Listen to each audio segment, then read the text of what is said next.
पाकिस्तान में मुआशी तौर पर कमजोर, ज़हीन और काबिल तलबा की फलाह के लिए काम करने वाले फलाही इदारे प्रोफेशनल एजुकेशन फाउंडेशन के चेयरमैन हफीजुल हक ने कहा कि जरूरतमंद तलबा की मदद करके टैलेंट जाया होने से बचाया जा सकता है। ऐसे तलबा और तालिबात की मदद करने वाले इदारों को सपोर्ट करना वक्त की अहम जरूरत है। उन्होंने कहा कि इस वक्त हमारी तंजीम PEF हजारों तलबा की माली सपोर्ट कर रही है ताकि वो अपनी तालीम जारी रख सकें। Bureau chief UK Ghulam Hussain Awan से बातचीत करते हुए मजीद क्या कहा, आइए आपको दिखाते हैं। जी बिल्कुल, 92 न्यूज़ लंदन ऑफिस के अंदर हमारे साथ हफीजुल हक साहब मौजूद हैं। ये यहाँ पर प्रोफेशनल एजुकेशन फाउंडेशन जो है ये चला रहे हैं।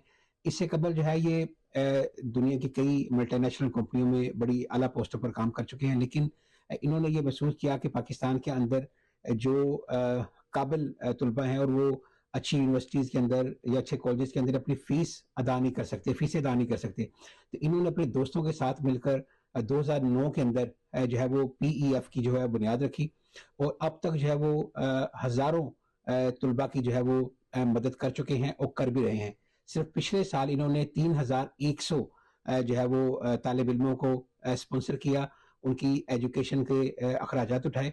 तो ये एक बहुत अच्छा और नेक काम कर रहे हैं। तो इन्हीं से पहले सबसे पूछते हैं, आज हमने 92 न्यूज़ ऑफिस लंदन ऑफिस के अंदर इनको दावत दी, इनको बुलाया ताकि इनसे जान सकें कि इन्होंने किस वजह से ये काम शुरू किया। अस्सलाम वालेकुम। जी साहब, सबसे पहले तो आपसे ये जानना चाहता हूँ कि आपने ये जो बेड़ा उठाया जी, एक जरूरतमंद तलबा जो फीस अदा नहीं कर सकते उनकी हेल्प करने का दोस्तों के साथ मिलकर, तो क्या what was in your mind that time? देखिए ये काम बड़े इंटरेस्टिंगली शुरू हुआ। एक वक्त आया कि मेरी ज़िंदगी में ये नौबत आई कि या ये वक्त आया कि मैं अपने आप को इकोनॉमिकली सेफ और सिक्योर समझने लगा। तो मैंने ये फैसला किया कि अब ये वक्त आ गया है कि मैं पाकिस्तान के लिए कुछ कर्ज वापस करूं अपना। वहाँ से मैंने सोचा था, मैं सोचता हुआ मैं पाकिस्तान पहुंचा और मैंने चैरिटीज़ को तलाश करने की कोशिश की। अभी मैं आपका प्रोफाइल भी देख रहा था, आपसे बातचीत हुई तो आपने कहा कि एवरेज जो अखराजात हैं एक स्टूडेंट पे वो 1 लाख तक भी होते हैं, इससे ज्यादा भी हो जाते हैं एवरेज। तो इसका मतलब है कि करोड़ रुपए जो है वो आपकी जो फाउंडेशन है वो इस वक्त तक लगा चुकी है। और मुझे ये बताएं कि कोई क्राइटेरिया आपने फिक्स किया होता है कि इतने परसेंट मार्क्स लेगा तो वो उसको एंटरटेन करेंगे, या ये ओपन होता है फॉर एवरीवन? देखिए हमारा एक है एलिजिबिलिटी क्राइटेरिया, ठीक है, वो है कि कम से कम 75% मार्क्स होने चाहिए HSC में और उनकी जो फैमिली इनकम है वो 75,000 रुपए से कम होनी चाहिए। अगर ये एप्लीकेशन है तो हम इसको एप्लीकेशन को कंसिडर करते हैं। लेकिन अब मैं आपको बताता हूँ असल हालत क्या है। हमारे पास 3,100 बच्चे हैं, उनका सारा डेटा हमारे पास है। इन 3,100 बच्चों की एक्चुअल HSC मार्क्स का एवरेज है 82%। ओके। और ये कौन लोग हैं जिनकी पर कैपिटा इनकम $170 है। पाकिस्तान की पर कैपिटा क्या है? $1,200। अब आप सोचें कि ये हैं कौन लोग, ये गरीब तरीन लोग, लेकिन कितने ब्रिलियंट के एवरेज मार्क्स इज 82%। नहीं, लेकिन मैं चले आपको सजेशन भी देता हूँ, यहाँ पर भी बहुत ऐसे लोग हैं, ऐसी तंजीमें हैं, जैसे मैं चले बता भी देता हूँ, बेस्ट पे फाउंडेशन भी है ऐसी, जो कि मुख्तलिफ यूनिवर्सिटीज़ के ऐसे स्टूडेंट पिक करती हैं जो कि फीस नहीं दे सकते।